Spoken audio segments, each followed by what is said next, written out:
Good afternoon sir. मुझे बताइए कहाँ तक हमने पढ़ा था लास्ट टाइम, कहाँ तक हम लोगों ने डिस्कस किया था सर?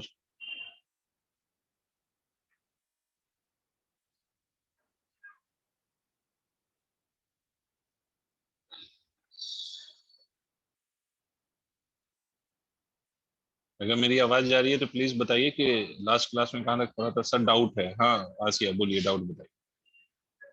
सर एनसीईआरटी का है क्वेश्चन 24 एक्सरसाइज का, मैग्नेटिज्म वाले चैप्टर का। पढ़ना ही पड़ेगा बेटा आपको। सर उसमें ग्राफ बने हुए हैं 6। 6 ग्राफ बने हुए हैं एनसीईआरटी। एनसीईआरटी, एक मिनट रुको तो। Let me find if I have that PDF or not.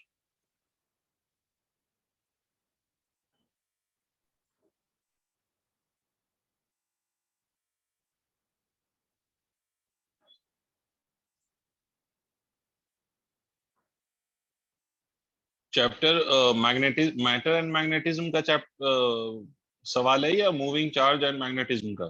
Sir which moving chapter is charge it? And magnetism. Fourth chapter. Question number is what? 24। 24. Okay, you see different graphs in this case. Yes. Question कहता है कि uniform magnetic field of 3000 Gauss is established along the positive z direction. A rectangular loop of side 10 centimeter and 5 centimeter carries current of 12 ampere. What is the torque on the loop in the different cases from figure 4.28? What is the force on each case and which case corresponds to stable equilibrium? तो तीन part है इस सवाल में। पहली बात तो ये समझ लीजिए कि 3000 Gauss which is the value of the magnetic field. तो वन गॉस का मतलब 3000 गॉस है। वन गॉस का मतलब होता है 10 to the power minus 4 tesla. तो 3000 into 10 to the power minus 4 tesla, तो this will be equal to 0.3 tesla. This is the value. और उसके बाद आपसे कहता है कि length of these loops are 10 centimetre and breadth जो है इसका वो 5 सेंटीमीटर है। तो ऑब्वियसली इसको भी मीटर में हमें लिखना पड़ेगा because we are changing everything in SI unit. पहला जो डायग्राम है आपका, पहला जो डायग्राम है आपका, उसमें आपको जो एक्स वाई जेड गिवन है, दिस इज दिस वे। ये आपका वाई है यहाँ पर, this is your Z axis and they have taken this as your X axis. वैसे भी स्टैंडर्ड नोटेशन जो फॉरेन राइटर्स या फॉरेन बुक्स में यूज होता है वो यही नोटेशन यूज होता है। जेड को जो हम लोग वाई एक्सिस लेते हैं वो एक्चुअली में जेड उस डायरेक्शन में लेते हैं। तो खैर उससे कोई फर्क नहीं पड़ता, किधर भी जेड किधर भी वाई, उससे क्या है। All the three must be mutually perpendicular. तो मैं पहला डायग्राम बना रहा हूँ। पहले डायग्राम में आपसे कह रहा है कि भाई ऐसे करंट फ्लो कर रहा है, this current is flowing this way. और ये डायरेक्शन कैसी है? तो this is of course it is anti clockwise. Magnetic field जो इस क्वेश्चन में गिवन है that is along Z axis. तो पहली बात, इट्स अ रेक्टेंगुलर कॉइल। तो इस रेक्टेंगुलर कॉइल की जो एरिया होगी that would be length into breadth. और लेंथ इंटू ब्रेथ अगर आप लिखेंगे तो 10 इंटू 5 विच इज 50 सेंटीमीटर का square. When you will convert it into metre तो it will become 50 into 10 to the power minus 4 metre square and the current that is given is as 12 ampere. अब पहले case में अगर आप देखें तो पहले केस में इस बात को समझिए कि करंट एंटी क्लॉकवाइज फ्लो कर रहा है। तो आप अपने राइट हैंड के फिंगर्स को एंटी क्लॉकवाइज डायरेक्शन में कर्ल करो। क्यों करोगे? क्योंकि देखो टॉर्क का जो फॉर्मूला होता है वो हम लिखते हैं current A cross B. Do you remember that? Yes sir. I into A को मैग्नेटिक मोमेंट भी लिखा जाता है, बट यहाँ पर एरिया गिवन है तो करंट इंटू ए एरिया क्रॉस बी। अब एरिया का वेक्टर, एरिया वेक्टर की डायरेक्शन हम कैसे लेंगे? तो एरिया वेक्टर की डायरेक्शन लेने का तरीका ये है कि you just curl the fingers of your right hand in the direction of current. मतलब आपकी जो राइट हैंड की फिंगर्स है ना उसको आप एंटी क्लॉकवाइज डायरेक्शन में कर्ल करो, कर्ल करो। तो if you will curl this in the anti clockwise direction, तो अगर आप इसको कर्ल करोगे एंटी क्लॉकवाइज डायरेक्शन में तो आप देखो कि आपका जो थंब है वो स्क्रीन के बाहर पॉइंट कर रहा होगा। करके देखो, yes sir. Out of the screen आ रहा है। तो अगर ये out yes of the sir. Screen आ रहा है तो आउट ऑफ द स्क्रीन की डायरेक्शन में जो एक्सिस यहाँ पर कंसीडर की गई है that is the positive x axis. तो इसमें हम देखो टॉर्क को हम ऐसे लिख सकते हैं 12 is the value of current. Area vector को हम लिखेंगे, एरिया है 50 into 10 to the power minus 4, this is the magnitude into I cap. इसका क्रॉस करना है मैग्नेटिक फील्ड के साथ। Saksham, I haven't discussed anything till now. I'm just discussing a doubt of Asia. ठीक है, तो 50 into 10 to the power minus 4 I cap हो गया, और मैग्नेटिक फील्ड की वैल्यू कितनी है, तो हमने 0.3 टेस्ला लिखा है, तो 0.3 टाइम्स ऑफ के कैप। अब ये करो इसको मल्टीप्लाई, तो ये हो जाएगा सर 3.6, और ये 50 जो भी हो जाएगा, तो ये 12 या 36, तो 3.6 into 50 into 10 to the power minus 4, तो this is just the magnitude part, इसमें तो कोई इशू नहीं है। वेक्टर प्रोडक्ट लगेगा आई क्रॉस के, यहां लगेगा आई क्रॉस के। आई क्रॉस के जब आप करेंगे आसिया, तो आई क्रॉस के जो आएगा that would be equal to minus of j का। अगर आपको कभी भी कंफ्यूजन हो तो आप इस तरह से सर्कल बना सकती हैं, क्लास 11th में सिखाया जाता है कि अगर आप इसको मान लें, आप ये आई कैप रिप्रेजेंट हो रहा है, इधर आप जे कैप कह लें और इधर आप के कैप कह लें, ये ऐसे आप बना लें। अगर आप इस पे क्लॉकवाइज जाइएगा तो पॉजिटिव, एंटी क्लॉकवाइज जाइएगा तो निगेटिव। देखिए मैं बताता हूं आपको, आई क्रॉस जे पहुंचोगे कहां, आई क्रॉस जे कहां पहुंचोगे, मतलब सर जो तीसरा बच पॉजिटिव। गया वहीं पहुंचेंगे। Yes sir. मतलब आई क्रॉस जे मतलब के आएगा, और के कैसा लिया जाएगा, पॉजिटिव। इसी तरह से जे क्रॉस के करो तो क्या आएगा, जो तीसरा रहेगा वही रिजल्ट होगा। और कैसे जा रहे हो, क्लॉकवाइज, तो कैसा आएगा, पॉजिटिव। के क्रॉस आई, तीसरा क्या आएगा, जे, कैसा, पॉजिटिव। यहां पर क्या है, आई क्रॉस के, तो आई क्रॉस के करो तो एंटी क्लॉकवाइज जा रहे हो यानी आप, तो आई क्रॉस के यस करोगे तो सर। जे आएगा, बट जे के साथ कैसा साइन आएगा, माइनस। समझ आया, मतलब इस यस पे जो सर। टॉर्क लग रहा होगा उस टॉर्क की डायरेक्शन निगेटिव वाई एक्सिस का लॉन्ग होगी।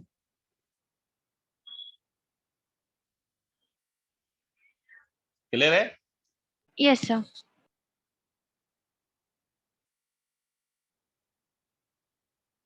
अब इस पे कहता है फोर्स,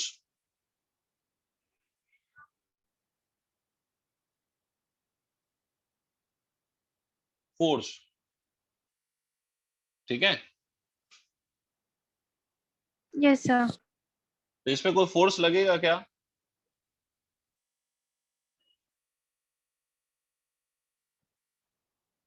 अगर आप इसमें फोर्स निकालने जाइए तो फोर्स क्या होता है। अच्छा, ये वैसे भी आपको ये बात याद रहनी चाहिए कि it's a close loop.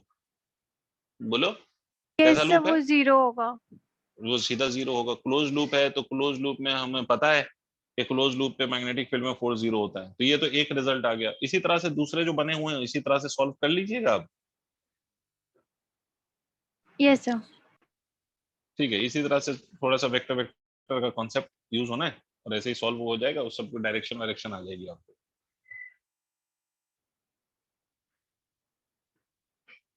Okay, तो भाई अब मुझे ये बताइए कि लास्ट क्लास में हमने कहां तक डिस्कशन कर लिया था।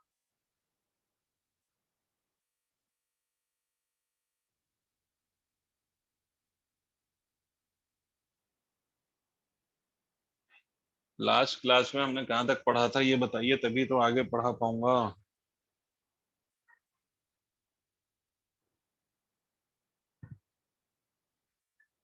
Sir root mean square value current की निकाल दी थी। अच्छा, मतलब ओनली आसिया रिमेम्बर्स दिस।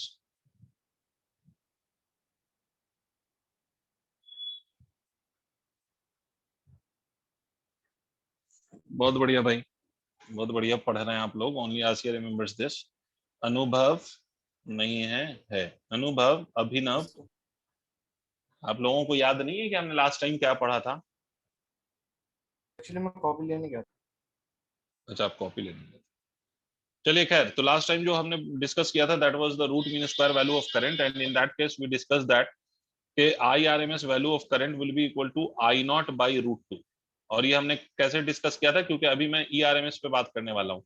तो आई आर एम एस मैंने बताया था आपको कि I R M S will be equal to I not by root two. तो मैंने आपको डेफिनेशन दिया था कि अगर if you take resistor of same resistances, और एक में आप एसी पास करिए फॉर सम टाइम, और एक में आप डीसी पास करिए for the same value of time. जितनी देर तक आपने एसी पास किया है इन दैट रेजिस्टर, देर तक आप डीसी पास करिए उसी रेजिस्टर में। तो डीसी की वो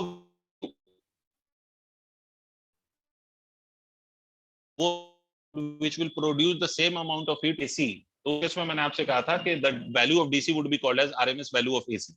मतलब अगर हीट प्रोड्यूस्ड बाय एसी और heat produced by DC if they are equal to each other, तो इस केस में मैं ये कहूंगा कि दो जो करंट है ना, जो करंट डीसी की वो value of current which is producing the same amount of heat in the same resistor for the same time as being produced by AC in the same resistor for the in the same time, तो DC के इस value को हम AC का RMS value कहेंगे और इन दोनों के हीट को हमने इक्वेट करके we found this value which was I naught by root।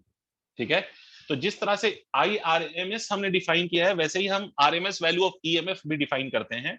The next which we are going to define is ERMS। ERMS मतलब ERMS मतलब root mean square value of EMF, RMS value of EMF, RMS value of EMF। जिस तरह से current का RMS value निकालते हो वैसे इसका भी निकालेंगे। मैं सिर्फ बता देता हूं कि कैसे निकालेंगे, क्योंकि रिजल्ट वैसा ही आएगा जैसा करंट का आया है, but how we will get that result उसका प्रोसीजर मैं आपको समझा देता हूं यहाँ पर। तो देख लीजिए RMS वैल्यू ऑफ EMF, इसके लिए फिर से डेफिनेशन वही है, बस current will be replaced by EMF। मान लो ये रेजिस्टर है जिसका रेजिस्टेंस R है, ये दूसरा रेजिस्टर है जिसका रेजिस्टेंस R है, इसके अक्रॉस हमने AC वोल्टेज लगा दिया। इसके अक्रॉस आप ऐसे समझिए कि हमने AC वोल्टेज लगा दिया, E इज इक्वल टू, और AC वोल्टेज हम हमेशा वेव फॉर्म से रिप्रेजेंट करते हैं, ऐसा साइन वाला कर्व बनाते हैं। तो मान लीजिए हमने लगा दिए E AC का EMF लगा दिया हमने, EAC लिख देता हूं अभी फिलहाल के लिए। तो AC का अगर वोल्टेज लगाओगे तब भी तो हीट प्रोड्यूस होगा ना, और इधर मैंने क्या लगा दिया, डीसी लगा दिया। क्या लगा दिया सर? डीसी, तब भी हीट प्रोड्यूस होगा। हाँ ना तो बोल दो कभी। सर होगा। भाई वोल्टेज लगाओगे तो करंट फ्लो करेगा, और करंट फ्लो करेगा तो हीट प्रोड्यूस होगा। तो हीट को या तो हम करंट के टर्म्स में लिख सकते हैं या हम वोल्टेज के टर्म्स में लिख सकते हैं। तो अगर हम उसी हीट का comparison in terms of voltage कर लें, तो डीसी का वो value of voltage which will produce the same amount of heat in the given resistor in the same time as produced by AC in the same resistor in the same time। तो DC की वो value of voltage जो उतना ही heat produce करेगी जितना AC produce कर रहा है उसी रेजिस्टर में उतने ही टाइम में, तो DC के उस वैल्यू ऑफ वोल्टेज को हम AC का RMS वैल्यू ऑफ वोल्टेज मानेंगे। DC के उस वैल्यू ऑफ वोल्टेज को हम RMS वैल्यू ऑफ AC मानेंगे। लिख लीजिए डेफिनेशन, जो मैं डेफिनेशन बता रहा हूं लिखिए। Yes, sir. It is defined as that value of DC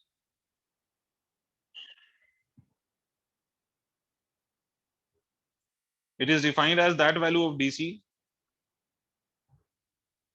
it is defined as that value of DC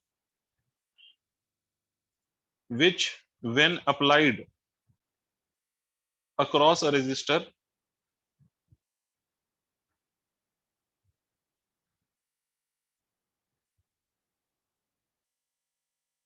which when applied across a resistor produces same heat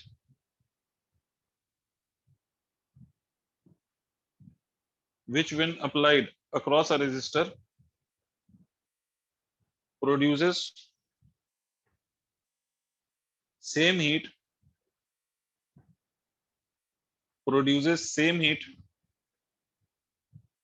as produced by produces same heat as produced by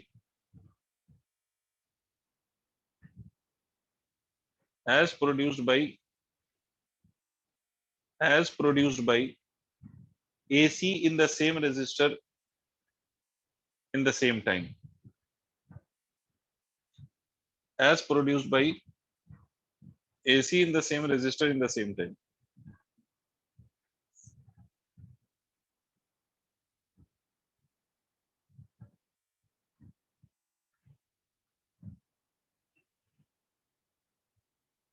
Done?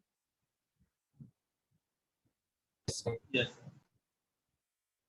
अब देखो बेटा, heat basically आप लिखते हैं, last time हमने formula देखा था कि हीट आप लिखते हैं I square R multiplied by T। तो इसको अगर हम वोल्टेज के टर्म्स में लिखें, पहले इसको नोट मत करना, सिर्फ सुन लो। इसको वोल्टेज के टर्म्स में लिखें तो करंट को हम लिख सकते हैं वोल्टेज डिवाइडेड बाय रेजिस्टेंस का square multiplied by R multiplied by T। तो इसको हम ऐसे भी लिख सकते हैं V square by R square multiplied by R multiplied by T. एक आर से एक आर कैंसिल हो जाएगा, तो इसको हम लिख सकते हैं V square by R multiplied by T. मतलब अगर आपको heat produced in terms of voltage लिखना हो या ईएमएफ के टर्म्स में लिखना हो, तो ये हो जाएगा V square by R multiplied by T, है ना। करंट के टर्म्स में होता है I square R multiplied by T, voltage के टर्म्स में होता है V square by R multiplied by T. तो अभी मैंने आपको क्या बताया, अभी मैंने आपको बताया कि भाई ये जो हीट प्रोड्यूस हो रहा है by AC in the resistor in the given time, जितना हीट प्रोड्यूस हो रहा है by DC in the same resistor in the same time, इन दोनों को हम इक्वेट कर लें तो हम लिखेंगे heat produced by DC, this must be equal to heat produced by AC provided the resistances are same and the time for which the alternating voltage is applied and direct voltage is applied is same। मतलब जितनी देर तक आपने AC voltage apply किया है उतनी देर तक आपको DC voltage भी अप्लाई करना है और उसी रेजिस्टर के अक्रॉस करना है। And if you get the same value of heat, ठीक है, for the DC as you are getting for the AC, तो DC के उस वैल्यू ऑफ वोल्टेज को हम AC का RMS वैल्यू कहेंगे। तो यहां पर हम लिख सकते हैं E square by R multiplied by T, where T I am taking the time of one cycle, ठीक है, एक साइकिल में जितना ही प्रोड्यूस हुआ है। डीसी के लिए जब हम यही बात करेंगे तो डीसी के लिए हम कैसे लिखेंगे, ध्यान से देखिए। डीसी के लिए हम लिखेंगे ई स्क्वायर, सॉरी एसी के लिए E square by R D T and zero से टी। क्या आपको ये समझ में आया कि एसी वाले पार्ट में हमने इंटीग्रेशन क्यों लगाया है? Yes sir. Because AC very कर रहा है ना बेटा, तो वेरी करती हुई क्वांटिटी में हम पहले स्मॉल वैल्यू पे चीजों को कैलकुलेट करते हैं and then we integrate it for a complete cycle. तो यहां से हम लिख सकते हैं 1/r, ई की जगह हम लिख सकते हैं E naught sine of omega T का स्क्वायर डी टी, कहां से कहां तक, 0 से t। तो ये r से r कैंसिल हो जाएगा। ई स्क्वायर को हम यहां से लिख सकते हैं 1/t और यहां से ई नॉट का स्क्वायर बाहर कर लो, तो ये हो जाएगा sign square omega T D T, कहां से कहां तक लिखो, 0 से t तक। इसको फर्दर आप क्या लिख सकते हो, तो you can further write this as E is equal to under root of E naught का square divided by T integration from 0 से t integration of this quantity which is sine square omega T D T. अगर आप लोगों के पास अकल है तो देखिए ये फिर से यही फैक्टर आ रहा है जो हमने उसमें भी करंट वाले केस में भी इंटीग्रेशन में यूज किया था, अगर आपको याद हो तो फिर से वही फैक्टर मिला है ना। तो नहीं, 0 नहीं होगा, इसका इंटीग्रेशन जब आप करेंगे तो इसका जो इंटीग्रेशन आता है वो आएगा ई नॉट स्क्वायर बाई टी, ये आएगा टी बाई टू। अगर किसी को दिक्कत होगी भाई कैसे आया, तो जो करंट में मैंने इंटीग्रेशन दिखाया था वही यहाँ पर सेम टू सेम है ना, तो उसमें देख लो वही चीज यहाँ पर भी हो रही है। तो मैंने डायरेक्ट रिजल्ट लिख दिया है, तो टी से टी कैंसिल हो जाएगा, तो E which is called as E RMS will be equal to E not by root two. इसका मतलब एसी का आरएमएस हो, ईएमएफ का या करंट का, दोनों का मतलब सेम होता है और that will be written as equal to E not by root two. But yes, ये तभी तक, ये आरएमएस वैल्यू ये तभी तक है जब आपका करंट और EMF is being represented by sine function या कॉस फंक्शन। अगर साइन या कॉस से आप ऑल्टरनेटिंग करंट या ऑल्टरनेटिंग ईएमएफ को रिप्रेजेंट कर रहे हो तभी ये result E not by root two आएगा। हर करंट के लिए या ऐसा करंट जो किसी भी जनरल इक्वेशन से रिप्रेजेंट हो रहा हो, तो सब केस में आप ये नहीं लिख दीजिएगा I naught by root two या E not by root two, समझ रहे हैं? ये तभी लिखिएगा जब I is equal to I naught sine omega T या I is equal to I naught cos omega T हो। इसी तरह से ई आर एम एस ये तभी लिखिएगा जब E is equal to E naught sine omega T या E is equal to E naught cos omega T हो। Yes sir. पहले इसको नोट कर लें आप लोग।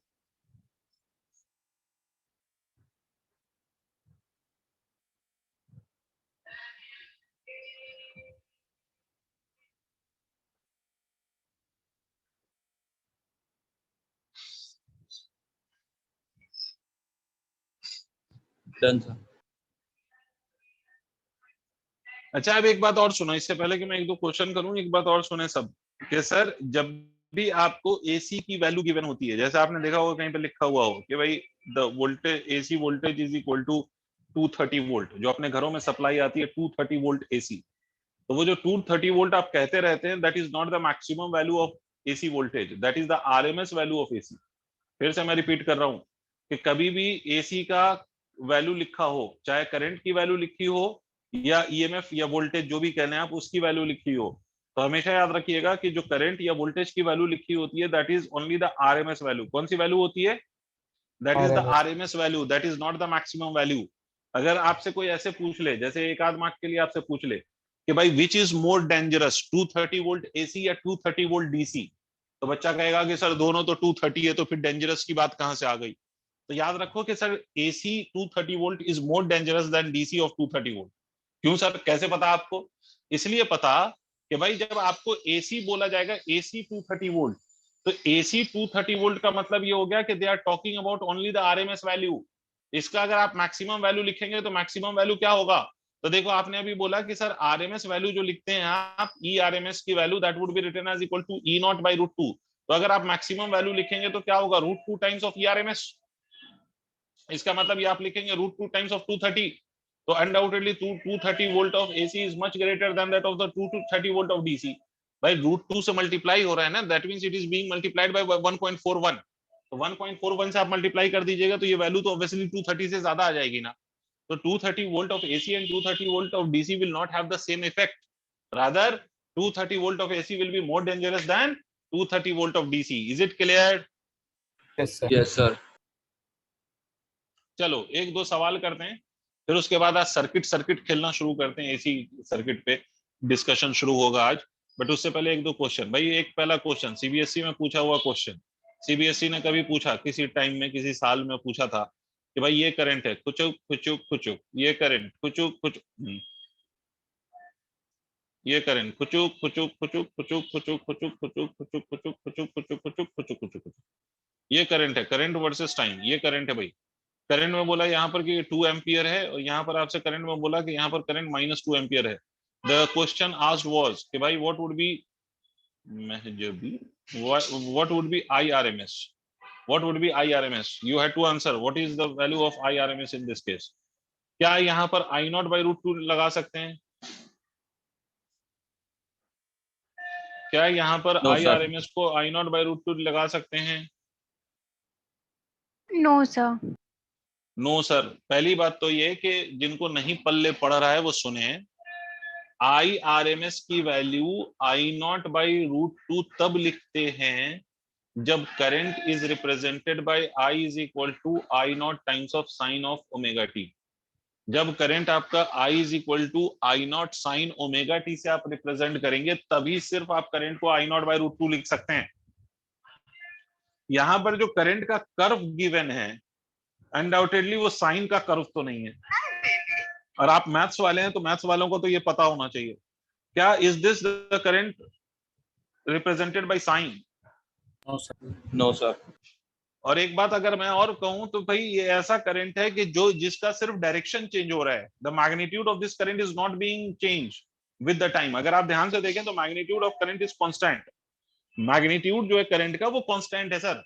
देखो सिर्फ उसकी डायरेक्शन चेंज हो रही है। अगर आपको थोड़ी भी बात समझ में आए तो आप यहाँ पर देख लो, करंट की वैल्यू 2 है, यहाँ पर 2 है, यहाँ पर 2 है, तो किसी भी टाइम पे इसकी करंट की वैल्यू हमेशा 2 है। Only the direction gets reversed. Direction इधर पॉजिटिव है, इधर क्या हो गई, निगेटिव हो गई, तो direction is being reversed, but the current, the value of the current is not changing with the time. तो इट्स अ कांस्टेंट करंट, ऐसा करंट जो कांस्टेंट है in magnitude, only it is changing direction wise. तो मैंने आप लोगों को एक जनरल मेथड इसीलिए सिखाया था ताकि आपके दिमाग में बात अटे, बिकॉज द रीजन बीइंग कि करंट हमेशा साइन ऑफ ओमेगा टी के टर्म्स में लिखा होगा ये जरूरी नहीं है बेटा। इसीलिए जनरल मैथमेटिक्स जो मैंने आप लोगों को सिखाया था वो जनरल मैथमेटिक्स आप लोगों को याद रखना है। The general mathematics that I told you, you have to remember that general mathematics. And what was that general mathematics? एक मिनट रुकिएगा आप लोग।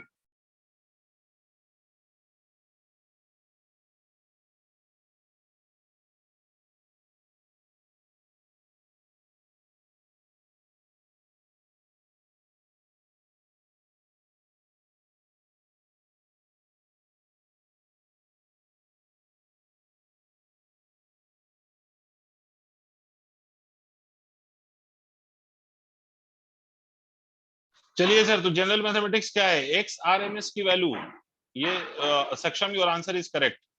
x1 का स्क्वायर प्लस ऑफ x2 का स्क्वायर प्लस ऑफ x3 का स्क्वायर, याद आ रहा है भाई? ये लिखवाया था फॉर्मूला, डिवाइडेड बाय अगर 3 टर्म्स हैं तो 3। सर आपको कैसे पता कि 3 ही टर्म है यहाँ पर? सर मुझे पता है, एक बार यहाँ, एक बार यहाँ और एक बार यहाँ। ये ग्राफ देने का मतलब ये है कि वो 3 बार की बात कर रहा है। तो IRMS की वैल्यू हम क्या लिखेंगे? IRMS की वैल्यू हम लिखेंगे सर कितना? तो IRMS हम लिखेंगे 2 का स्क्वायर माइनस ऑफ 2 का स्क्वायर प्लस ऑफ कितना, फिर से 2 का स्क्वायर डिवाइडेड बाई कितना, 3। इसको सॉल्व करके देखिए तो 12 divided by 3, 12 divided by 3 will be equal to 4। तो IRMS की वैल्यू कितनी हो गई मेरे बच्चों, मेरे प्यारे? तो ये आ गया 2 ampere. Is it clear to all? Yes, sir. Everyone has to respond to this. Yes, sir. Okay, Yes, note करिए sir. बेटा, एक और सवाल करते हैं।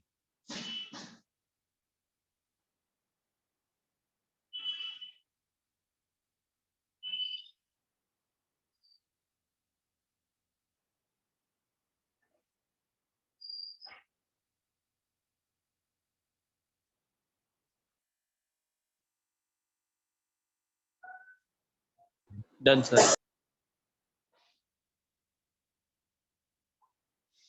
चलिए एक और question, and this is you are supposed to solve this question. I is equal to I naught t by tau.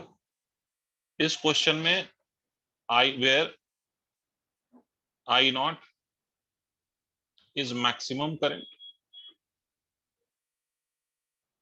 and tau is constant. Sir ये क्वेश्चन करा दिया था पिछली क्लास में। रुक जाओ। Represents any general value of time. Find IRMS. ये कराया था आसिया? Between t equal to 0 and t is equal to tau. यही सेम फंक्शन दिया था बट उसमें एवरेज पूछा था। यहाँ पर इसी फंक्शन का मैं IRMS पूछ रहा हूँ। अब मैं एक्सपेक्ट करूंगा कि आप लोग मुझे सॉल्व करके बताएं। आपको मैंने जनरल मैथमेटिकल फॉर्मूला इस पे बता रखा है, मैंने दोनों केस समझा रखा है आप लोगों को कि when you have constant current and when you have variable current, या if you have a quantity which is constant with time and if you have a quantity which varies with time, तो उस case में क्या होता है वो मैंने सिखा रखा है। तो please solve it and tell me the answer.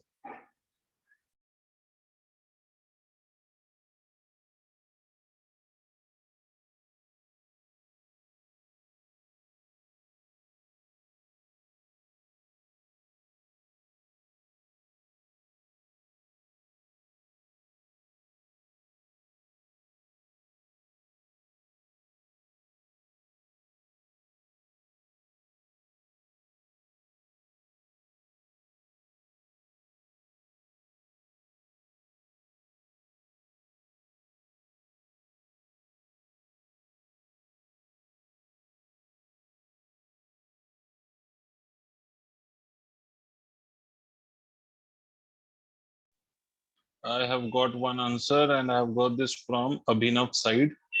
I naught by root 3 and Abhinav, you are absolutely correct.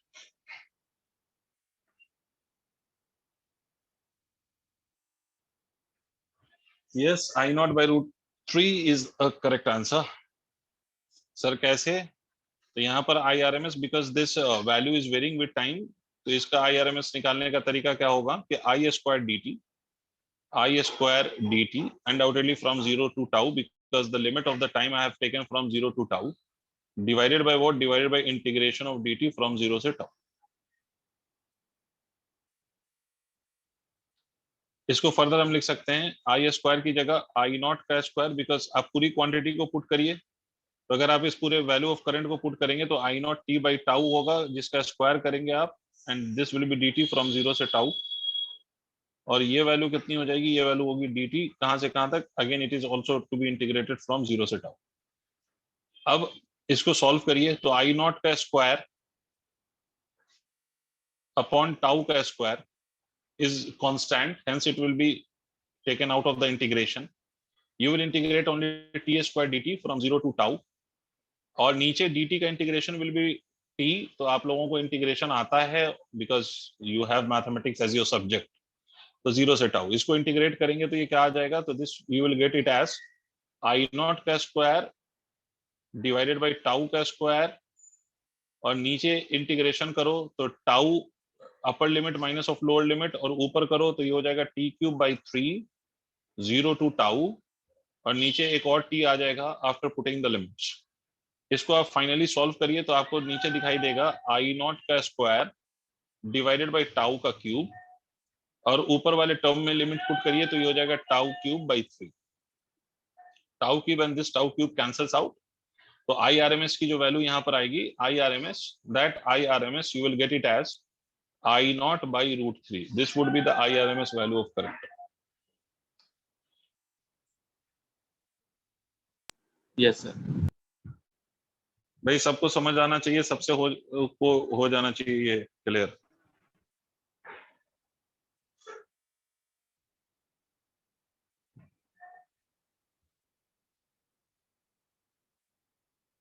If it's done, then please let me know so that we can proceed with this.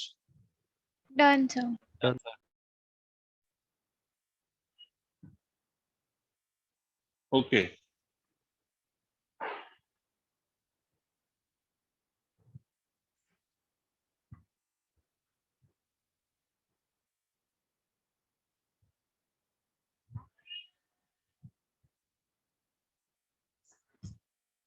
अब चलो sir, अब जो चीजें सिखा रहा हूं उसको समझो, उसके बाद हम एसी सर्किट पे आएंगे। बीच में एक छोटा सा डिस्कशन है, इस छोटे से डिस्कशन का नाम है फेज एंड फेजर।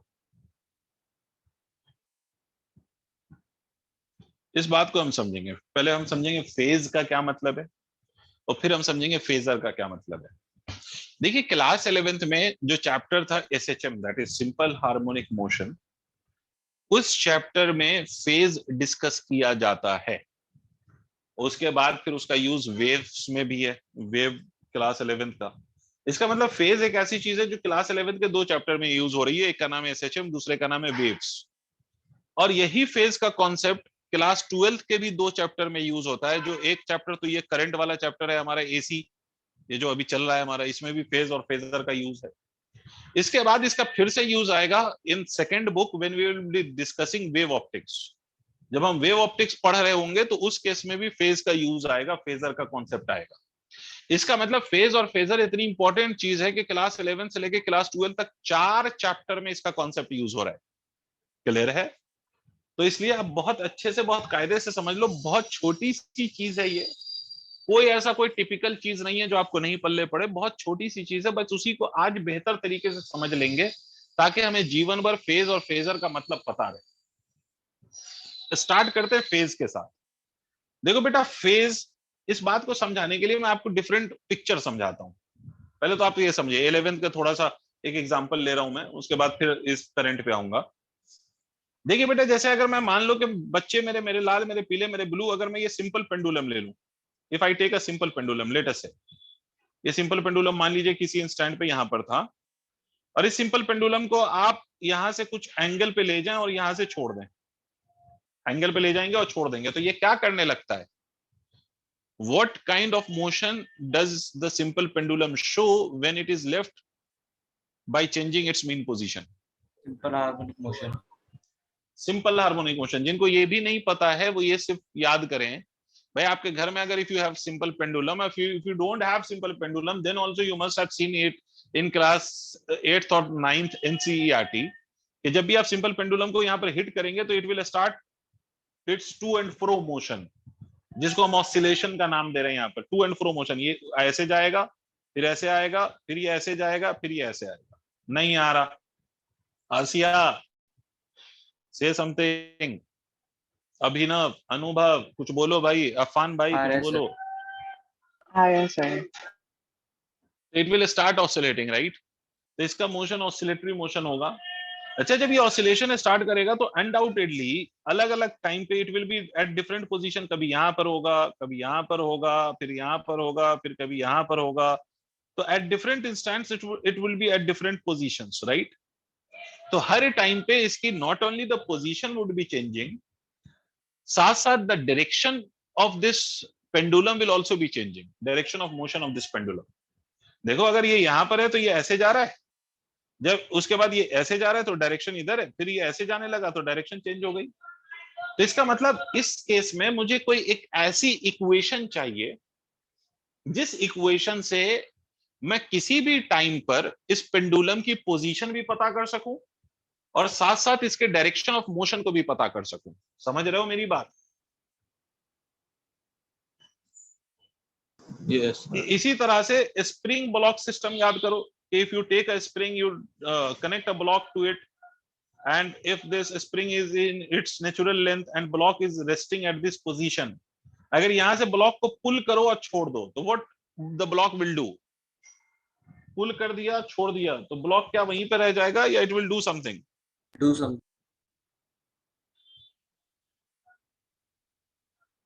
क्या करेगा ये? फिर से ये तो भी वापस ऑसिलेट करेगा। वॉल की तरफ आने लगेगा।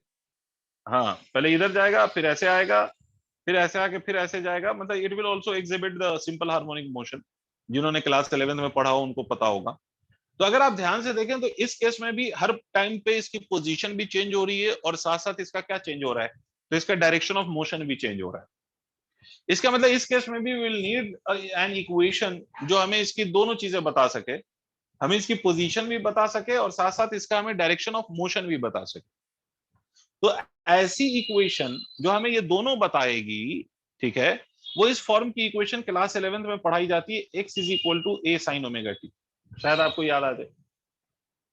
सर जहां पर x का मतलब होता था कोई भी position at any time t, a का मतलब होता था मैक्सिमम डिस्प्लेसमेंट, जिसको हम एम्पलीट्यूड भी कहते हैं। भाई इसकी पोजीशन चेंज हो रही होगी बट मैक्सिमम जहां तक ये जाएगा वो हमेशा फिक्स्ड रहेगा। जैसे पेंडुलम मैक्सिमम यहां तक आ सकता है, मैक्सिमम यहां तक आ सकता है, इसके बीच में इसकी पोजीशन हर इंस्टेंट पे चेंज हो रही है, बट ये जो maximum value it is fixed. और ये आगे लिखा हुआ है sine omega T, where omega is a constant which is also called as angular frequency, जो मैंने एसी में भी समझाया था। और टी का क्या मतलब होता है? तो T is called as time. मतलब इस इक्वेशन में आप टाइम की वैल्यू पुट करते जाइए तो आपको एक्स की अलग अलग वैल्यू मिलती जाएगी या नहीं। Think about it. जैसे मान लो टी की वैल्यू हमने 0 रख दिया तो एक्स 0 हो जाएगा। अरे हाँ ना बोलो। Yes sir. Yes, sir. मान लो टी की वैल्यू हमने रख दिया, बेटा टी की वैल्यू हमने रख दिया, कुछ रख दिया, मान लो कि टी की वैल्यू टी रख दिया, एग्जैक्टली टी। तो क्या होगा? देखो x is equal to A sine omega. Omega को हम लिख सकते हैं 2π/t multiplied by T multiplied by छी। कोई तकलीफ? Sir no sir. No, sir. ठीक है, तो फिर से क्या हो जाएगा? x is equal to A sine 2π मतलब 360, मतलब x की वैल्यू फिर से कितनी? 0। अच्छा, इसी में एक बार और दिखा देता हूँ कि मान लीजिए t इज इक्वल टू मैंने लिख दिया t/4, तो इसको x बराबर क्या लिखोगे? a साइन ओमेगा की जगह लिख दो 2π/t और टाइम की जगह रख दो t/4। t ने t को मार डाला, 2 2 = 4, कितना आया? π/2। तो x की वैल्यू a हो गई क्या? देखो देखो देखो। Yes sir. इसका मतलब ये जो साइन के साथ जो उसका एंगल के फॉर्म में जो लिखा हुआ है ना ओमेगा टी, ये वो फैक्टर है जो आपको अलग अलग टाइम पे पार्टिकल की पोजीशन बता रहा है। Not only the position, it will also give you the direction. सिर्फ ये पोजीशन ही नहीं बताएगा, साथ साथ ये आपको क्या बताएगा? डायरेक्शन भी बताएगा। देखो कैसे डायरेक्शन बताएगा। भाई डायरेक्शन कैसे बताएगा, इस बात को देखते हैं। तो डायरेक्शन के लिए इस बात को ऐसे समझ लीजिए कि मान लीजिए कि टी को मैंने लिख दिया 3t/4 मान लेते हैं। तो x की वैल्यू देखिए, x की वैल्यू आप लिख सकते हैं a साइन। पहले एकदम अच्छे से सुन लो, उसके बाद एसी पे मैं वापस आऊंगा। इसको लिख दिया मैंने 3t/4, तो t and t cancels out each other, this will become equal to 2। तो ये कितना आ जाएगा? x is equal to a sine 3π/2। Can anybody tell me कि what is the meaning of 3π/2? कितना एंगल है ये? -1. 270 डिग्री एंगल है, और 270 पे वैल्यू जो होती है वो -1 होती है। तो x is equal to -a। देखो यहाँ पर भी a पे है, यहाँ पर भी a पे है, बट यहाँ पर -a पे है, यहाँ पर +a पे है। तो इसका मतलब आपको ये भी समझ में आ गया कि पार्टिकल लेफ्ट जा रहा है या राइट जा रहा है, मीन पोजीशन के किस तरफ जा रहा है, ये भी पता चल रहा है या नहीं? Yes, sir. सबको समझ में आ रहा है? अरे कभी तो यही जो फैक्टर है ना, जो साइन के साथ ये एंगल के फॉर्म में लिखा हुआ है, इसको हम आर्ग्यूमेंट भी कहते हैं। अच्छे टर्म में we call it as argument of sine. तो ये जो आर्ग्यूमेंट ऑफ साइन है, जो आपको बताता है कि what would be the position of the particle and what would be direction of its motion at any given instant, इसी को हम फेज कहते हैं। क्या कहते हैं बेटा? इसी को हम फेज कहते हैं। समझ में आई बात? अब देखो इसमें एक और बात हम समझते हैं, पहले समझ लो, बाकी चीज मैं फिर समझा दूंगा एसी में। एक तो यहां तक बात क्लियर हो गई ये जो दोनों मैंने एग्जाम्पल लिए हैं, इन दोनों एग्जाम्पल में my particle was here and I oscillated it from this mean position, मतलब ये जहां पर ये रेस्ट में था वहां से मैंने इसको स्टार्ट किया, इसको मीन पोजीशन कहते हैं। तो यहां से हमने इसको पोजीशन इसको छोड़ दिया और उसके बाद ये ऑसिलेट कर रहा है। बात समझना सर, मगर मान लीजिए कि आपका पेंडुलम की इनिशियल पोजीशन यहां पर होती है। जब भी देखा होगा आपने कि पेंडुलम अगर ऐसे रहेगा तो वो चुपचाप यहाँ पे पड़ा होगा। पेंडुलम या ऐसी कोई भी चीज जो लटकी हुई हो वो इस पोजीशन में चुपचाप पड़ी रहती है।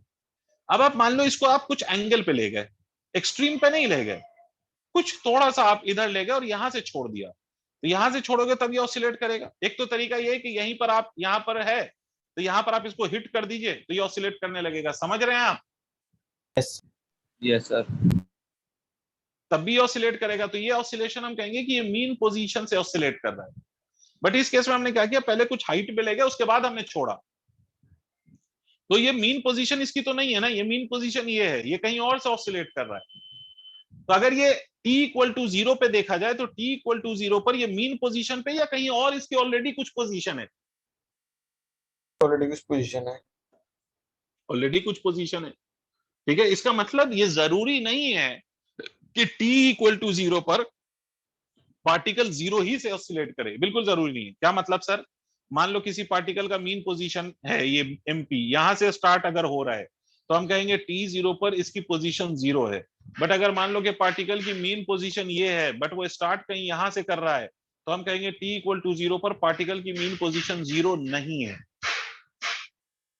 इसका मतलब बेटा कि अगर मैं इस केस में जहां पर ये वाला केस, इस बात को समझो, जब t इक्वल टू 0 पर पार्टिकल मीन पोजीशन पे नहीं है, ये मीन पोजीशन है बट t इक्वल टू 0 पर पार्टिकल कहीं यहां पर है, t इक्वल टू 0 पर यहां पर। ठीक है, इसका मतलब x is not equal to 0। तो सोच, क्या मैं इसमें a sin ओमेगा t लगा के काम हो सकता है मेरा? ये इक्वेशन हमें यहां पर रिजल्ट बता पाएगा? सोच के देखो।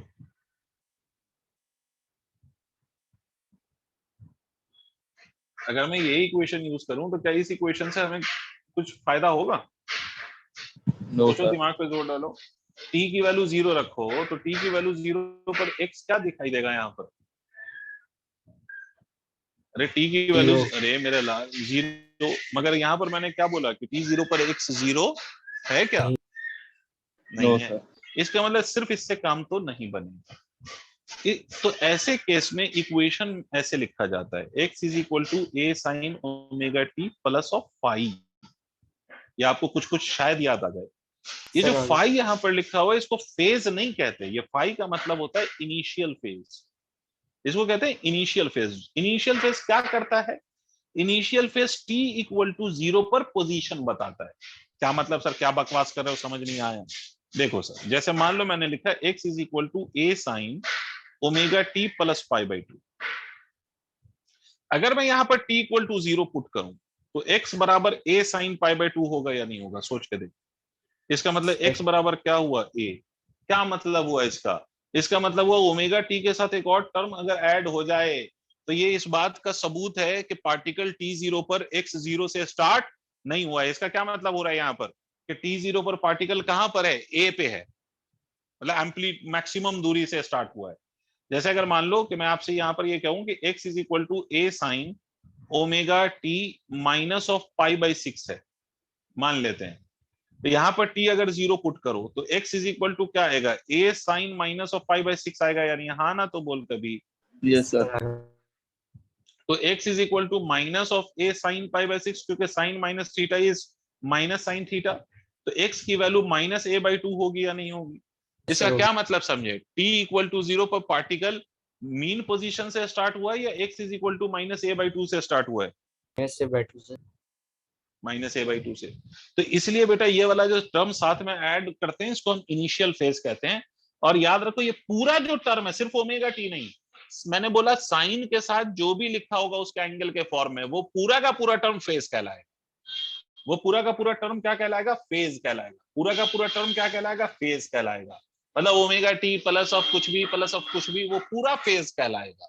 ओमेगा टी के बाद वाला जो टर्म है वो इनिशियल फेज कहलाएगा, but omega t plus of initial phase पूरा मिलके क्या कहलाएगा? पूरा मिलके फेज कहलाएगा। I hope I made my point clear to all. Yes sir. तो सर ये सब बका क्यों आपने, अभी सब बकवास करी क्यों आपने? तो अब देखो, आपने जो करंट या ईएमएफ की इक्वेशन लिखा है वो क्या लिखा है, I is equal to I naught sine omega t. अब खुद सोचो, क्या ये वैसी ही इक्वेशन नहीं है x is equal to A sine omega t के फॉर्म की? भाई ये इक्वेशन देखो जो अभी हम लोग जिस पे हम चर्चा कर रहे थे, x is equal to A sine omega t, और इस वाली इक्वेशन को देखो, क्या दोनों इक्विवेलेंट इक्वेशन नहीं नजर आ रही है आपको? भाई इसमें भी t की वैल्यू अलग अलग कर दो तो x की वैल्यू बदलती जाएगी, यहाँ पर भी t की वैल्यू अलग अलग रखो तो i की वैल्यू बदलेगी। यहाँ पर a का मतलब था मैक्सिमम डिस्प्लेसमेंट, यहाँ पर आई नॉट का मतलब होता है मैक्सिमम करंट, यहाँ पर x का मतलब था any position of the particle at any time t, यहाँ पर इसका मतलब है any value of current at any time t। नहीं आया, नहीं आया? Yes, sir. समझे? यहां तक क्लैरिटी है? सर तो लिखो। तो अब समझ में आया फेज का क्या मतलब है। तो करंट में भी फेज का क्या मतलब होगा, तो करंट में भी फेज का मतलब ये होगा कि भाई फेज आपको ये बताएगा कि t0 पर आपका करंट 0 है या किसी भी इंस्टेंट पे आपके करंट की वैल्यू क्या है, और वो करंट का डायरेक्शन क्या है, इज इट पॉजिटिव और इज इट्स निगेटिव। वो आपको किससे पता चलता है, तो वो आर्ग्यूमेंट ऑफ साइन से पता चलता है, और उसी को हम क्या नाम देते हैं, उसी को हम नाम देते हैं फेज का। ठीक है, तो लिखो, फेज में लिख लो, the argument of sine, the argument of sine is known as phase, argument of sine is known as phase, argument of sine is known as phase, which gives the magnitude and direction of current, which gives magnitude and direction of current at any value of time, which gives magnitude and direction of current at any value of time, which gives magnitude and direction of current at any value of time, which gives magnitude and direction of current at any value of time। लिख लिया? अरे किसी Yes, को sir. मेरी बात समझ में आई है कुछ कुछ? Yes, sir. ठीक है, अब एक बात और समझेंगे। फेज का मतलब अगर आप लोगों को समझ में आ गया, तो now we are going to discuss one more thing which is called as phasor. अब ये फेजर का चक्कर क्या है sir, what is phasor, why are we dealing with it? तो इस बात को समझने के लिए आपको ध्यान से कुछ बात समझनी पड़ेगी। फिर मैं एक जनरल कॉन्सेप्ट बता रहा हूँ, उसके बाद फिर इस कॉन्सेप्ट पे आऊंगा, है ना। जब जनरल कॉन्सेप्ट बताऊं तो समझ लिया करो, क्योंकि वो जनरल कॉन्सेप्ट ही डिफरेंट केसेस में स्पेशल केस बन के यूज होता है। देखिए बेटा, जब आप दो एसएचएम को ऐड करते हैं ना सर, आप एसएचएम के पीछे पड़े क्यों हो? क्योंकि यहाँ पर करंट का अगर आप इक्वेशन देखें और आप एसएचएम की इक्वेशन देखें तो दोनों इक्वेशन सेम ही तो आती है बेटा, नहीं आती? आती है सर। ठीक है, अच्छा आप ये कह सकते हो कि भाई जो एसएचएम की इक्वेशन होती है उसमें क्या होता है, तो उसमें आपका एसएचएम की इक्वेशन में कौन ऑसिलेट करता है, तो पार्टिकल ऑसिलेट करता है भाई। तो यहाँ पर करंट की इक्वेशन में कौन ऑसिलेट करता है, तो यहाँ पर करंट की इक्वेशन में कौन ऑसिलेट करता है, तो करंट की इक्वेशन में ऑसिलेट करता है कौन, तो चार्ज ऑसिलेट करता है बेसिकली। वो आगे आप देखेंगे कि चार्ज ऑसिलेट करता है। तो देखो सर, मैं आपको एक बात बताना चाहता हूँ, चलो जनरल को छोड़ो, यहां समझो।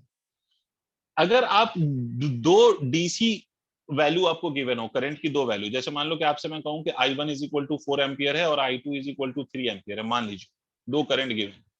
आपसे मैं नेट करंट पूछूं, क्या करेंगे आप? सिंपली I1 प्लस I2 करेंगे या नहीं? हाँ ना बोलिए, क्योंकि current is a scalar quantity, तो आप लिख देंगे 7 एम्पियर। इसमें कोई तकलीफ वाली बात बिल्कुल भी नहीं है, हम बचपन से जानते हैं कि करंट स्केलर क्वांटिटी है, सिंपली ऐड कर लो। बहुत बढ़िया सर, बहुत सुंदर, बहुत मजा आया, वाह रे वाह।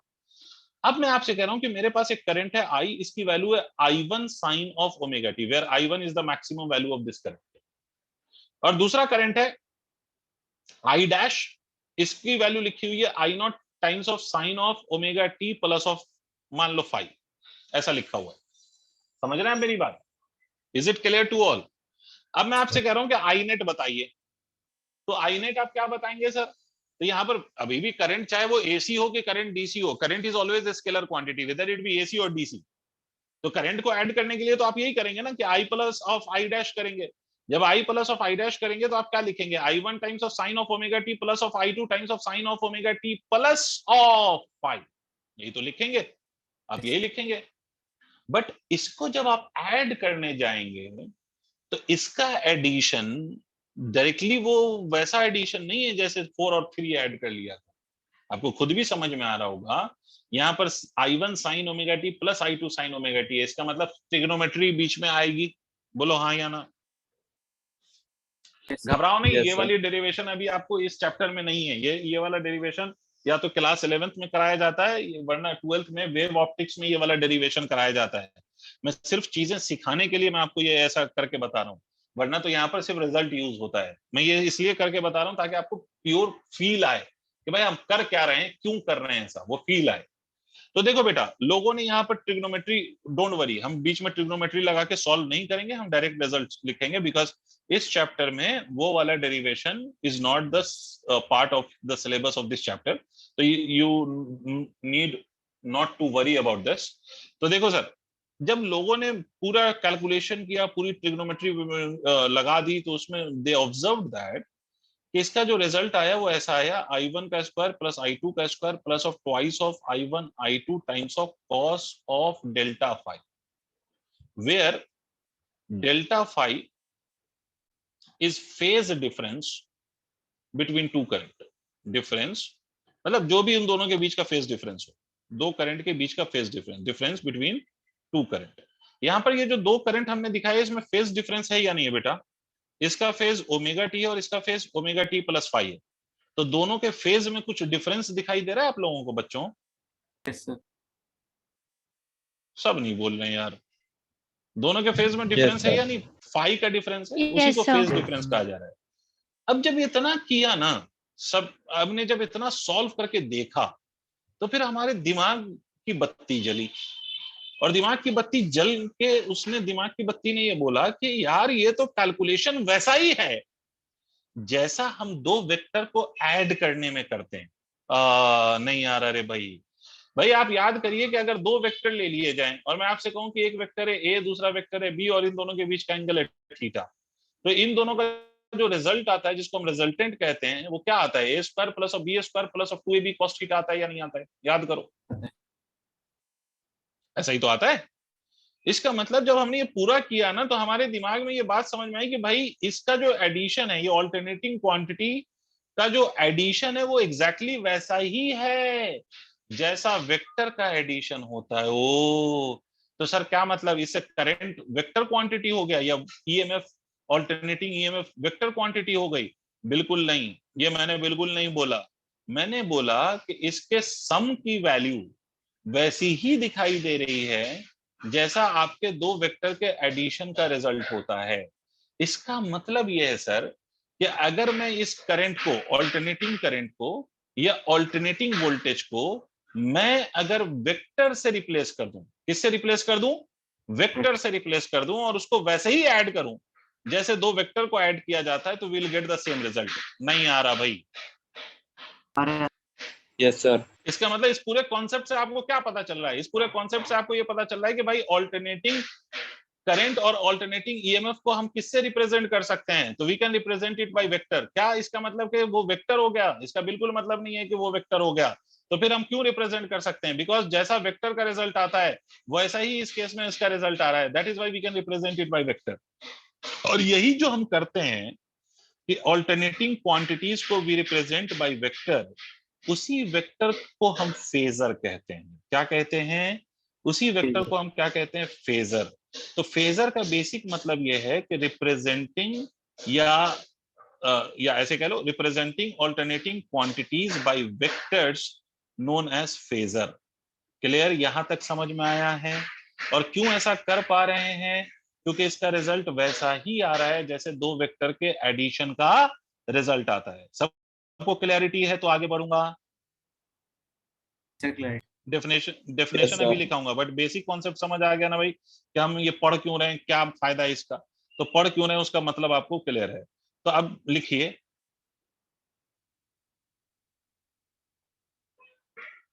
Phasor are the vectors, phasor are the vectors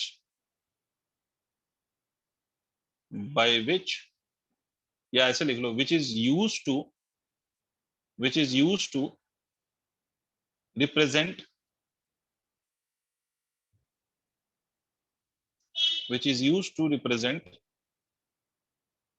alternating value of EMF and current, which is used to represent alternating value of EMF and current, which is used to represent alternating value of EMF and current.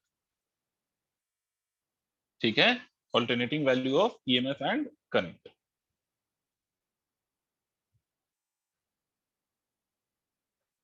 ठीक है, लिख लिया। Sir. अब देखिए, दो current या दो EMF होगा तो उसको हम वेक्टर, जब उसका हम ड्रॉ करेंगे, जिसको हम फेजर कहते हैं, तो कैसे ड्रॉ करेंगे, how we will draw the two EMF और टू करंट्स वेक्टोरियली, कैसे शो करेंगे उसको बाय वेक्टर्स, उसका तरीका समझ लीजिए।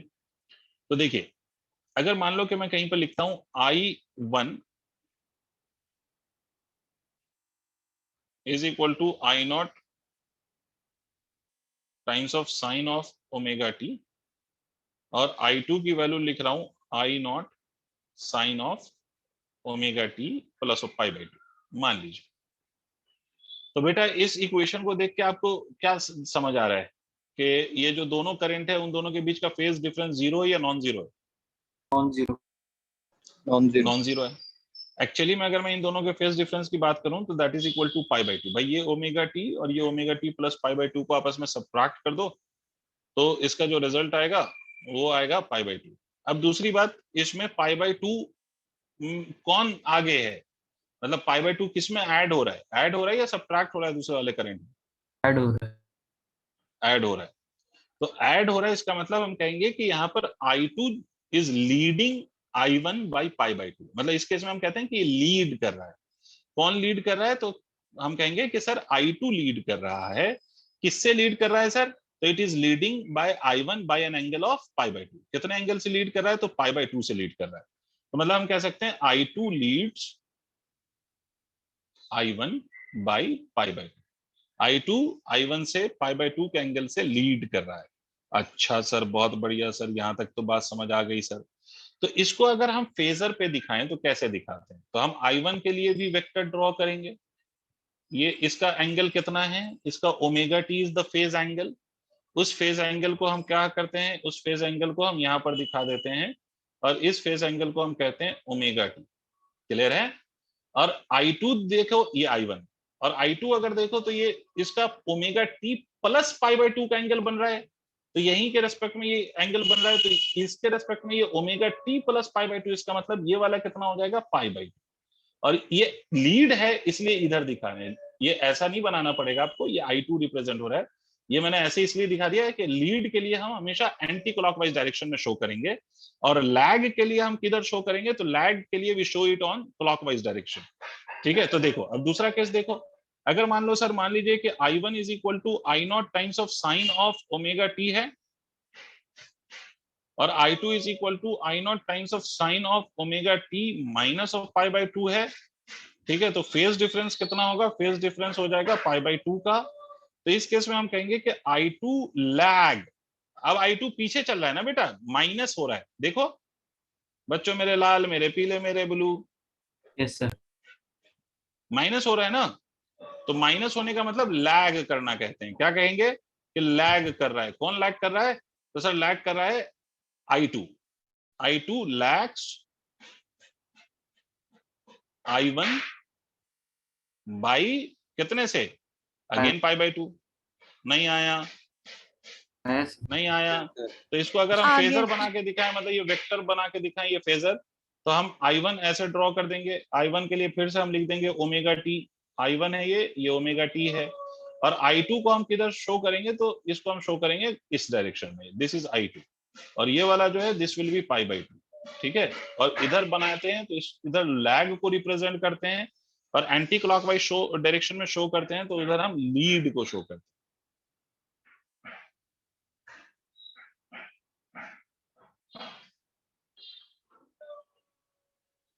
ड्रॉ कर लीजिए इसको।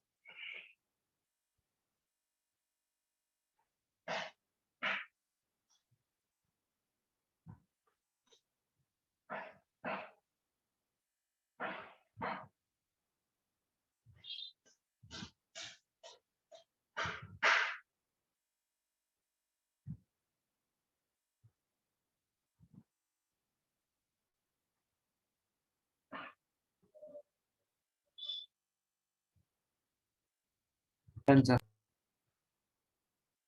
ठीक है, now will discuss different type of AC circuit. ठीक है, अब एसी सर्किट को हम डिस्कस करने की पोजीशन में हैं, हमें जो रिक्वायरमेंट था उस सारी चीजों को हमने समझ लिया है। तो पहले हम बेसिक सर्किट डिस्कस करेंगे, जो हमारे जाहिर सी बात है कि पार्ट ऑफ द सिलेबस है। और उस बेसिक सर्किट को डिस्कस करके अपन ये ऑब्जर्व करेंगे कि भाई एक्चुअली में जो भी मैं सर्किट अभी डिस्कस करने वाला हूँ, चाहे वो रेजिस्टर लगा हुआ हो सर्किट में, कि कैपेसिटर लगा हुआ हो सर्किट में, कि इंडक्टर लगा हुआ हो सर्किट में, whatever we are going to discuss, उसमें सिर्फ हम ये देखेंगे पहले कि आपका जो ईएमएफ है और जो करंट है, वो ईएमएफ और करंट आपस में लीड करता है या लैग करता है, या दोनों के बीच का फेज डिफरेंस कितना होता है, that we will try to observe first. उसके बाद फिर उसके कॉम्बिनेशन हम देखेंगे कि भाई रेजिस्टर लगा हो और कैपेसिटर लगा हो, दोनों लगा हो तो क्या होगा, अगर रेजिस्टर लगा हो इंडक्टर लगा हो तो क्या होगा, ठीक है, इंडक्टर और कैपेसिटर हो तो क्या होगा, तो वो हम देखेंगे। बट उससे पहले हम ये ऑब्जर्व करेंगे कि भाई, इससे पहले हम ये ऑब्जर्व करेंगे कि करंट और ईएमएफ के बीच में फेज का डिफरेंस कब होता है और कब नहीं होता है, किस सर्किट में होता है और किस सर्किट में नहीं होता है। ठीक है, तो देखिए पहला टॉपिक डाल दीजिए, प्योर रेजिस्टिव सर्किट। पहली सर्किट जिस पे हम बात करने वाले हैं उसका नाम है pure resistive circuit. Pure resistive circuit. अब ये प्योर रेजिस्टिव सर्किट क्या होता है, लेट अस अंडरस्टैंड दैट।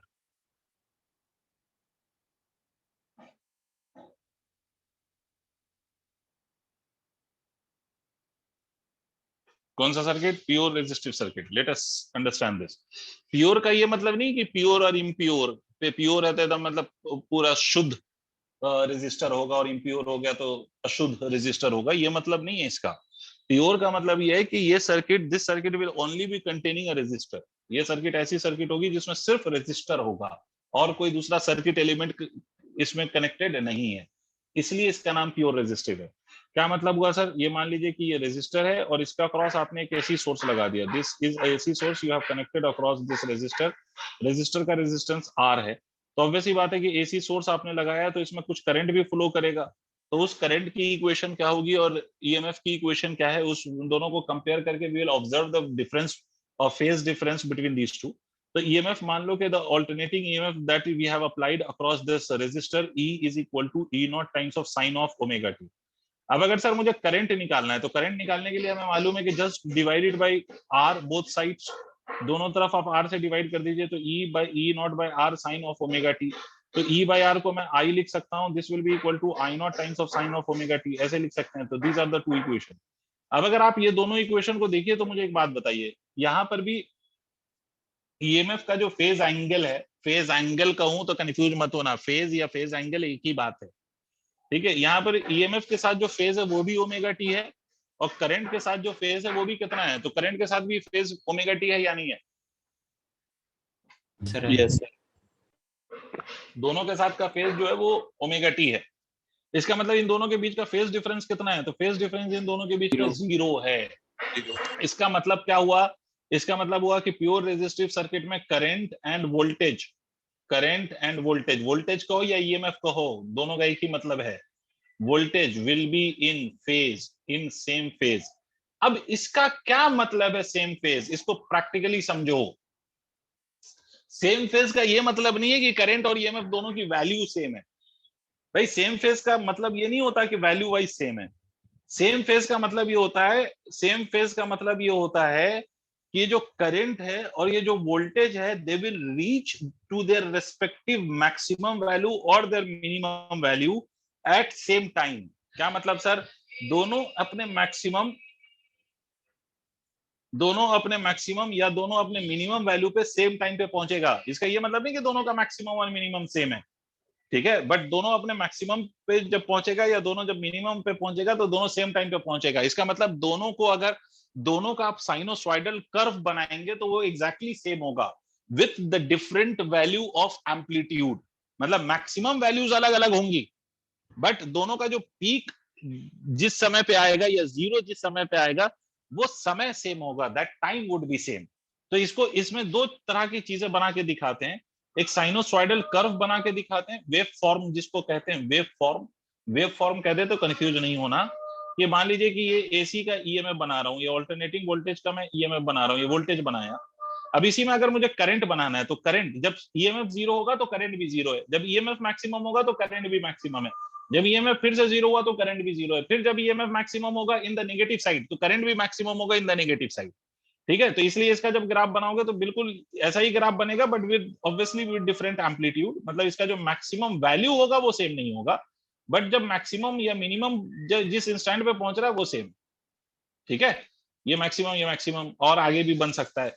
ऊपर वाला ईएमएफ को रिप्रेजेंट कर रहा है और ये जो ब्लू वाली लाइन है that is representing a current. अच्छा, इस केस में अगर आप फेजर बनाएंगे तो आपके ईएमएफ का भी फेज एंगल कितना है, तो ईएमएफ का भी फेज एंगल ओमेगा टी। अरे हाँ ना बोलो, ईएमएफ का भी फेज एंगल कितना है ओमेगा टी, और करंट का भी फेज एंगल कितना है ओमेगा टी। तो डोंट यू थिंक कि दोनों वेक्टर एक ही लाइन पे कोइंसाइड करेंगे, ईएमएफ और करंट दोनों एक ही लाइन पे कोइंसाइड करेगा ना, because both have the same phase angle that is omega T, दोनों का फेज एंगल ओमेगा टी आ रहा है, तो both will coincide on the same line. Clear है बच्चों? से क्लियर है। Okay, just draw this, draw करिए ताकि हम दूसरे पे चलें।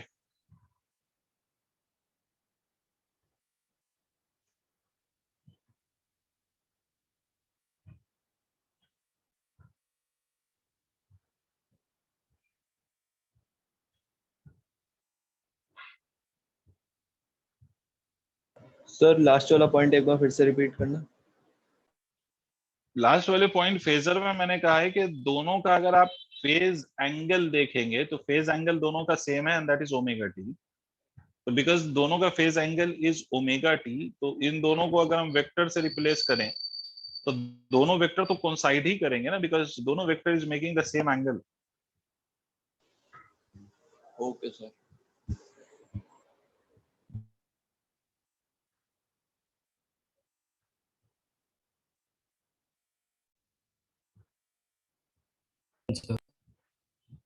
Done sir. Okay. Now write the name of next circuit, pure capacitative circuit.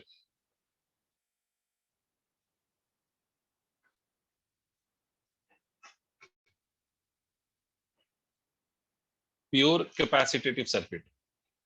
We had a resistor, so we call it as pure resistive circuit. Now we will be having only a capacitor, so that will be called as pure capacitative circuit. मतलब अब resistor की जगह हमने यहाँ पर क्या लगा दिया, capacitor लगा दिया. And again we will try to find out the phase angle or phase difference between the voltage and the current. मान लो इस capacitor का capacitance C है and the current that flows into this circuit is I. यहाँ पर देखिए E is equal to E naught times of sine of omega t लिखिए। अच्छा, अब देखो when we had a resistor तो हमें एक बात पता था कि just divide the EMF by resistance you will get the current। भाई रेजिस्टेंस को मतलब ईएमएफ को आप रेजिस्टेंस से डिवाइड कर दीजिए तो आपको करंट मिल जाएगा। बट आपको ये पता होगा शायद कि अगर कैपेसिटर है तो वोल्टेज को कैपेसिटेंस से डिवाइड करके तो करंट नहीं मिलता ना बेटा। वोल्टेज को अगर हम कैपेसिटेंस से डिवाइड कर देंगे तो क्या करंट मिलेगा? बिल्कुल नहीं मिलेगा। तो यहाँ पर करंट को कुछ और तरीके से निकालना पड़ेगा। तब एक बात समझो, सोर्स का वोल्टेज है E is equal to E naught sine omega t. इसका मतलब मैं एक बात कह सकता हूं कि जितना वैल्यू ऑफ वोल्टेज सोर्स का होगा किसी भी टाइम पे, वही वोल्टेज तो इस कैपेसिटर के अक्रॉस भी होगा उस टाइम पर। जैसे अगर मान लीजिए मैं आपसे कहता हूं इस कैपेसिटर के अक्रॉस मैंने 10 वोल्ट का सेल लगा दिया, we connected a 10 volt cell across this capacitor, तो मैं ये कह सकता हूं कि जितना ये वोल्टेज है वही तो वोल्टेज कैपेसिटर के अक्रॉस भी आप अज्यूम करोगे ना। तो इसका मतलब सर कैपेसिटर के अक्रॉस किसी भी इंस्टेंट पे जो वोल्टेज होगा that would be same as the voltage of the source at that instant. और आपको एक बात मालूम है कि whenever you apply some voltage across the capacitor तो कैपेसिटर पे चार्ज फ्लो करता है, और चार्ज किसी भी इंस्टेंट पे हम क्या लिख सकते हैं, तो charge can be written as equal to capacitance multiplied by voltage. तो चार्ज को हम क्या लिख सकते हैं, charge can be written as equal to C E naught times of sine of omega t. I hope आपको समझ में आ रहा हो। इस चार्ज को देखो, ये चार्ज टाइम के साथ वेरी कर रहा है ना, this charge is varying with time. तो ये चार्ज टाइम के साथ वेरी कर रहा है, तो यहाँ पर अगर हम करंट लिखें तो करंट की वैल्यू क्या होगी, dq by dt लिखेंगे आप। करंट की वैल्यू dq by dt तो C into E naught sine omega t को डिफरेंशिएट करोगे। समझ रहे हैं आप? थोड़ी सी जल्दी बोल रहा हूँ इसलिए स्पीड थोड़ी ज्यादा की मैंने, क्योंकि ये डिफरेंशिएशन आपको आना चाहिए। आप लोग 12th में है जिसमें मैथमेटिक्स आप पढ़ रहे हैं, तो मैथमेटिक्स आपके पास सब्जेक्ट है, तो इसको हम लिख सकते हैं, इसका डिफरेंशिएशन अगर हम लिखेंगे तो सी ई नॉट, इसका डिफरेंशिएशन आएगा ओमेगा कॉस ओमेगा टी। आएगा या नहीं? सर आएगा। आएगा। तो इस बात को अगर मैं ऐसे लिख दूं तो कोई दिक्कत? E naught divided by 1 upon omega C. अच्छा ये लिखा क्यों, वो रीजन बाद में समझेंगे, बट मैथमेटिकली ऐसे लिख सकता हूं मैं। Why did I write this step? I'll tell you that later on. But ये तो सही लिखा ना मैंने, आगे cos ओमेगा टी लिखूंगा, घबरा मत। अब देख, अरे भैया ये इक्वेशन ऐसे लिख सकता हूं या नहीं? Yes sir. यस इस इक्वेशन को ऐसे लिख दिया तो I इज इक्वल टू, मैं इसको क्या लिख सकता हूँ, E naught 1 upon omega C. Cos omega t को मैं लिख सकता हूँ साइन ऑफ 90 प्लस थीटा है, तो ओमेगा टी पहले लिख दूं या 90 लिख दूं, उससे कोई फर्क नहीं पड़ेगा। सर। ठीक, अब देखिए ये किया क्यों, ये स्टेप करा क्यों हमने। तो ये देखो, ये ई नॉट बाई ओमेगा सी की वैल्यू क्या है आएगी वो हमें नहीं पता, ये आई तो है ये हमें पता है, but E not by 1 upon omega C क्या चीज है ये हमें नहीं पता, क्योंकि ये वैल्यू आपस में डिवाइड करके क्या आएगा ये नहीं पता। तो इसको पता करने के लिए क्या करते हैं हम, compare above equation with equation of current of resistive circuit। Resistive circuit की जो इक्वेशन हमने लिखा था ना अभी, उसके साथ इसको कंपेयर करो। रेजिस्टिव सर्किट की एक इक्वेशन मैंने लिखा था, I is equal to E naught divided by R sine of omega t, लिखा था क्या? देखो यस सर। अब देखिए इन दोनों को आपस में कंपेयर करिए तो I is being compared with I। अच्छा ये कंपेयर करने की बात हो रही है, ठीक है, तो I is being compared with I, sign omega t plus pi by 2 is being compared with sign omega T, because यहां पर मैं ये कह सकता हूं, यहां पर मैं ये कह सकता हूं कि ये पाई बाय 2 क्या चीज है, तो ये पाई बाय 2 इनिशियल फेज है, यहां पर इनिशियल फेज की वैल्यू 0 है। भाई इसमें ओमेगा टी के साथ कुछ भी नहीं लिखा हुआ मतलब 0 है, और यहाँ पर पाई बाय 2 लिखा हुआ है, तो ये इनिशियल फेज है, समझे? अगर आप बहुत ध्यान से कंपेयर करो तो E naught is being compared with E naught, तो सर इसका मतलब कि जो काम आर का है इन द रेजिस्टिव सर्किट, वही काम 1 अपॉन ओमेगा सी का है इन द कैपेसिटेटिव सर्किट। नहीं आई बात समझ? जो काम आर का है इन द रेजिस्टिव सर्किट, वही काम 1 अपॉन ओमेगा सी का है इन द कैपेसिटेटिव सर्किट। इसका मतलब सर क्या आप ये कहना चाह रहे हैं कि 1 upon omega C is also the resistance? Yes, 1 upon omega C is also the resistance, but this resistance is being offered by the capacitor. ये रेजिस्टेंस कौन लगा रहा है? ये कैपेसिटर लगा रहा है। इसका क्या मतलब सर, क्या कैपेसिटर भी रेजिस्टेंस लगाता है? बिल्कुल लगाता है, ठीक है। तो the resistance offered by the capacitor to the flow of AC is called as capacitative reactance. क्या मतलब सर? अब यहां पर ध्यान से समझ लीजिएगा कि इस 1 अपॉन ओमेगा सी को, यहां पर ध्यान से सुनिए, 1 अपॉन ओमेगा सी को हम कैपेसिटर का रेजिस्टेंस कहते हैं, जिसको हम डायरेक्टली रेजिस्टेंस नाम नहीं देते, क्योंकि रेजिस्टर का जो ऑब्स्ट्रक्शन है उसको रेजिस्टेंस कह रहे हैं, तो कैपेसिटर के ऑब्स्ट्रक्शन को भी रेजिस्टेंस कह दे तो हम डिफरेंशिएट कैसे करेंगे? तो इसलिए हम इसको नाम देते हैं कैपेसिटेटिव रिएक्टेंस। क्या नाम देते हैं? कैपेसिटेटिव रिएक्टेंस। अरे हाँ ना बोल, यस सर। नहीं पल्ले पड़ा क्या लिखा ये? नहीं सर पढ़ा। 1 upon omega C is called as capacitative reactance. Sir इसका मोर और लेस नाम जो भी हो जाए, काम क्या है? तो इसका भी काम रेजिस्टेंस है, मतलब ये भी रेजिस्टेंस ही का दूसरा नाम है, बट इसमें रेजिस्टेंस ये कौन ऑफर कर रहा है? तो ये ऑफर कर रहा है capacitor to the flow of AC. Sir बार बार इस वर्ड पे क्यों स्ट्रेस डाल रहे हो? इस वर्ड पे स्ट्रेस इसलिए डाल रहा हूं क्योंकि अगर डीसी लगा दोगे तो डीसी इनफाइनाइट, डीसी अगर सोर्स होगा तो इनफाइनाइट रेजिस्टेंस वो डीसी लगाएगा to the flow, sorry infinite resistance capacitor लगाएगा to the flow of DC. AC में ये इनफाइनाइट होगा नहीं होता, बट डीसी में इनफाइनाइट होता है। सर क्यों होता है अभी बताऊंगा, पहले यहां तक नोट करो।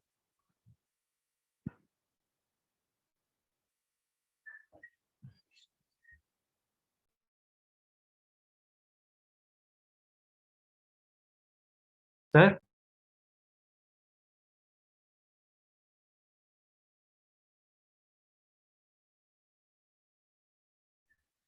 हाँ सर। हाँ, हमने क्या? वहाँ omega t plus pi by 2 लिखा। हम्म, वहाँ पे हम sign omega t minus pi by 2 भी तो लिख सकते थे। बिल्कुल, बहुत बढ़िया sir. Sign omega t minus pi by 2 लिख सकते थे, बट उसकी यहाँ पर जरूरत नहीं है। यहाँ पर sign omega t plus pi by 2 लिखेंगे, और omega t minus pi by 2 नहीं होता, 90 माइनस ऑफ ओमेगा टी होता है। सोच, जैसे 90 माइनस थीटा कॉस थीटा। हाँ, sine 90 minus theta cos theta. यहाँ क्या है, ये ओमेगा टी है और ये omega t plus pi by 2 है, तो आप ये कह सकते हो कि यहाँ पर जो फेज का डिफरेंस है वो पाई बाय 2 है। अगर आप इसको sine pi by 2 minus of omega T लिख दीजिएगा, तो how will you compare the phase? Yes sir. आप कैसे कहेंगे कि लीड हो रहा है कि लैग हो रहा है? समझे आप? यस सर, समझे।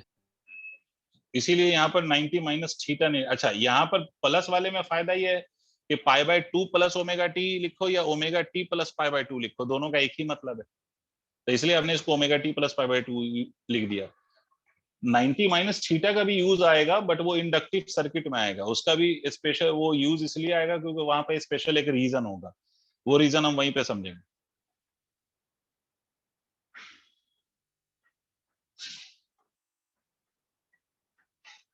Done sir. हो गया? Yes sir. यस। तो इस 1/ओमेगा सी या एक्स सी पे अभी वापस लौटते हैं, बट उससे पहले इसको फर्दर हम और सॉल्व कर लें। ठीक है, 1/ओमेगा सी पे हम वापस लौटेंगे, बट यहाँ पर ये समझ लो कि ई नॉट बाई एक्स सी को हम क्या लिख सकते हैं। ये कैपेसिटेटिव रिएक्टेंस पे मैं आगे फर्दर और बात करूंगा, बट उससे पहले इसको हम लिख सकते हैं आई नॉट। इसका मतलब हम करंट की इक्वेशन को क्या लिख सकते हैं? करंट की इक्वेशन को हम लिख सकते हैं I is equal to I naught times of sine of omega t plus pi by 2। समझ गए? ये आपकी दूसरी इक्वेशन। आप ईएमएफ की इक्वेशन और करंट की इक्वेशन को कंपेयर करिए, दोनों में फेज का डिफरेंस आ रहा है या नहीं आ रहा है? यस सर, आ रहा है। कितने का? पाई बाय 2। पाई बाय 2 का। कौन आगे है? आई टू इक्वेशन 2 वाला। मतलब इक्वेशन 2 वाला, मतलब करंट आगे है। तो हम यहां पर लिखेंगे करंट लीड्स, करंट आगे भाग रहा है, लीड्स ईएमएफ बाई कितना? तो बाई पाई बाय 2। नहीं आया? आया सर। आगे है सर। ठीक है, इसका मतलब सर आप मैथ्स वाले हैं तो आपको ये बात समझनी चाहिए कि अगर मैं ईएमएफ को रिप्रेजेंट करूंगा साइन के ग्राफ से, तो करंट को रिप्रेजेंट करूंगा कॉस के ग्राफ से। करूंगा या नहीं? Yes sir. है ना, क्योंकि पाई बाय 2 से आगे चल रहा है। इसका मतलब जब ईएमएफ 0 होगा तो करंट अपने मैक्सिमम पर होगा। ये तो हुआ मतलब, जब ईएमएफ 0 होगा तो करंट मैक्सिमम पे, जब ईएमएफ मैक्सिमम होगा तो करंट 0, जब ईएमएफ फिर से 0 होगा तो करंट मैक्सिमम पे बट ऑपोजिट साइड में, जब फिर से ईएमएफ मैक्सिमम होगा ऑपोजिट साइड में तो करंट फिर से 0 हो जाएगा, एंड सो ऑन। नहीं आ रहा? ये आपका ईएमएफ है और ये आपका करंट है। This is meant by the phase difference of pi by 2। अच्छा, अगर इसका फेजर बनाएं तो फेजर बनाएंगे तो सर कैसे बनाएंगे?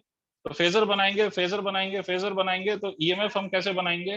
तो ईएमएफ का अगर आप बनाएंगे तो ये ईएमएफ ओमेगा टी, ईएमएफ आप ड्रॉ करेंगे ओमेगा टी। क्लियर? और करंट यहाँ पर लीड कर रहा है, तो लीड का मैंने क्या बोला था? एंटी क्लॉकवाइज चले जाइए, तो एंटी क्लॉकवाइज चले जाइएगा तो ये करंट हो गया, और ये एंगल कितना हो गया? तो ये एंगल पाई बाय 2 हो गया। क्या ये फेजर क्लियर है? क्लियर। तो इसको नोट कर लीजिए और याद दिलाना मुझे नेक्स्ट क्लास में कि सर कैपेसिटेटिव रिएक्टेंस पे फर्दर और आपने कुछ बोला था कि और भी बताएंगे, वो याद दिला देना। यहां तक नोट कर लो, आज यहीं तक रखेंगे।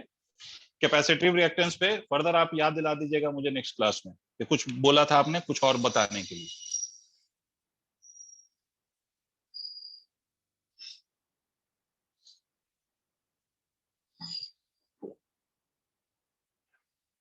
नोट कर लो।